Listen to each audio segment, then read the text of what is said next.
ನಾನಿವತ್ತು egg rice recipe ಮಾಡ್ತಾ ಇದ್ದೀನಿ. ಯಾವ ಥರ ಮಾಡೋದು ಅಂತ ನೋಡೋಣ. ವೆಲ್ಕಮ್ ಟು ಆರ್ ಪಿ ಸಿಲ್ ಫ್ಯಾಮಿಲಿ. ಯಾರೆಲ್ಲ ವಿಡಿಯೋ ನೋಡ್ತಾ ಇದ್ದೀರಾ ಸಬ್ಸ್ಕ್ರೈಬ್ ಆಗಿ ವಿಡಿಯೋನ ನೋಡಿ. ಒಂದು 2 ಮೀಡಿಯಮ್ ಸೌಟಲ್ಲಿ 2 ಸೌಟಷ್ಟು ಎಣ್ಣೆ ಹಾಕಿದ್ದೀನಿ. ಒಂದು ಅರ್ಧ ಬಟ್ಲಷ್ಟು ಈರುಳ್ಳಿ ಹಾಕಿ ಫ್ರೈ ಮಾಡ್ತಾ ಇದ್ದೀನಿ. ಈರುಳ್ಳಿ ಫ್ರೈ ಆದಮೇಲೆ 3 ಹಸಿಮೆಣ್ಸಿಕಾಯಿನ ಬಳಸಿದ್ದೀನಿ, ಚಿಕ್ಕ ಚಿಕ್ಕದಾಗಿ ಕಟ್ ಮಾಡಿ ಅದು ಕೂಡ ಹಾಕಿ ಫ್ರೈ ಮಾಡ್ತಾ ಇದ್ದೀನಿ.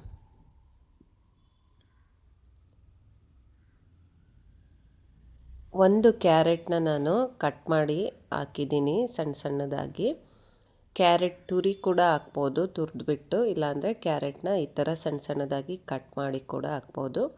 ಒಂದು ಕ್ಯಾಪ್ಸಿಕಮ್ ಕೂಡ ನಾನು ಉದ್ದುದ್ದವಾಗಿ ಕಟ್ ಮಾಡಿ ಸಣ್ಣ ಸಣ್ಣದಾಗಿ ಹಾಕಿದ್ದೀನಿ. ಸ್ವಲ್ಪ ಉಪ್ಪು ಹಾಕಿದ್ದೀನಿ, ಸಣ್ಣ ಉಪ್ಪು ಹಾಕಿ ಫ್ರೈ ಮಾಡ್ಕೊತಾ ಇದ್ದೀನಿ.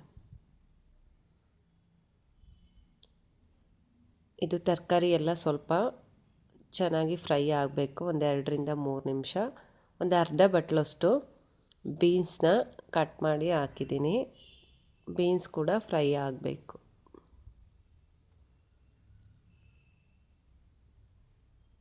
ಇದು ಫ್ರೈ ಆದಮೇಲೆ ನಾನಿಲ್ಲಿ ಒಂದು 2 ಎಗ್ಗನ್ನು ಬಳಸ್ತಾ ಇದ್ದೀನಿ.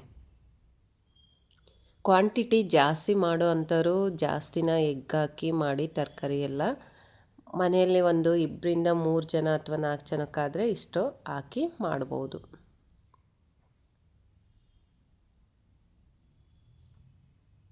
ನೋಡಿ, ಎಗ್ ಹಾಕಿ ಆದಮೇಲೆ ಚೆನ್ನಾಗಿ ಮಿಕ್ಸ್ ಮಾಡ್ಕೊಬೇಕು. ಇದಕ್ಕೆ ಸ್ವಲ್ಪ ಉಪ್ಪು ಹಾಕ್ತಾ ಇದ್ದೀನಿ.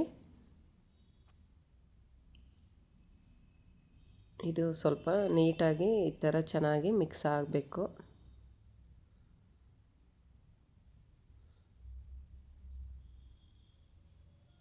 ಎಗ್ಗೆಲ್ಲ ನೋಡಿ ಉಡಿ ಉಡಿ ಥರ ಆಗ್ತಾಯಿದೆ. ಅದಾದಮೇಲೆ ನಾನಿಲ್ಲಿ 1 ಬಟ್ಲಷ್ಟು ಕ್ಯಾಬೇಜ್ನ ಹಾಕ್ತಾಯಿದ್ದೀನಿ.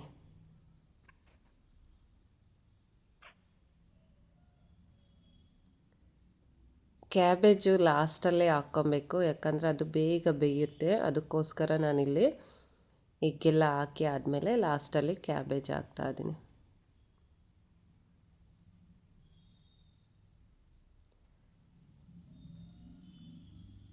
ಇದನ್ನು ನೀಟಾಗಿ ಫ್ರೈ ಮಾಡ್ಕೊಬೇಕು.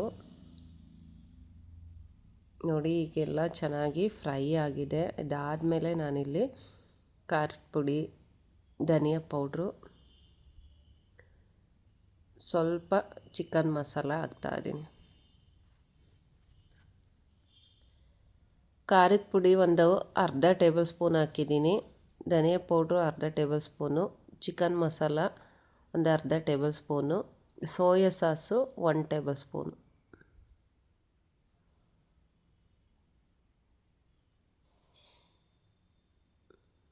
ಇದಾದಮೇಲೆ ನಾನಿಲ್ಲಿ ರೈಸ್ನ ಮೊದಲೇ ಮಾಡಿಕ್ಕಿದ್ದೆ, ಅದು ಕೂಡ ಹಾಕಿ ಮಿಕ್ಸ್ ಮಾಡ್ತಾಯಿದ್ದೀನಿ.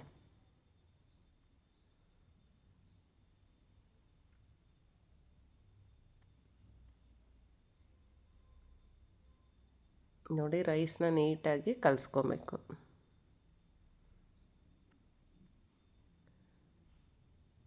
ನೋಡಿ, ಈಗ ಎಗ್ ರೈಸು ರೆಡಿಯಾಗೋಯ್ತು. ಇದನ್ನು ಸ್ವಲ್ಪ ಬಿಸಿ ಮಾಡಿಕೊಂಡು ಬಿಸಿ ಬಿಸಿಯಾಗಿ ತಿಂತಾಯಿದ್ರೆ ತುಂಬಾ ಚೆನ್ನಾಗಿರುತ್ತೆ ಟೇಸ್ಟು. ಒಂದು ಸಲ ಟ್ರೈ ಮಾಡಿ, ನಿಮಗೆ ಕೂಡ ಇಷ್ಟ ಆಗುತ್ತೆ ಅನಿಸುತ್ತೆ. ಇಷ್ಟ ಆದರೆ ಒಂದು ಲೈಕ್ ಕೊಡೋದು ಮರಿಬೇಡಿ.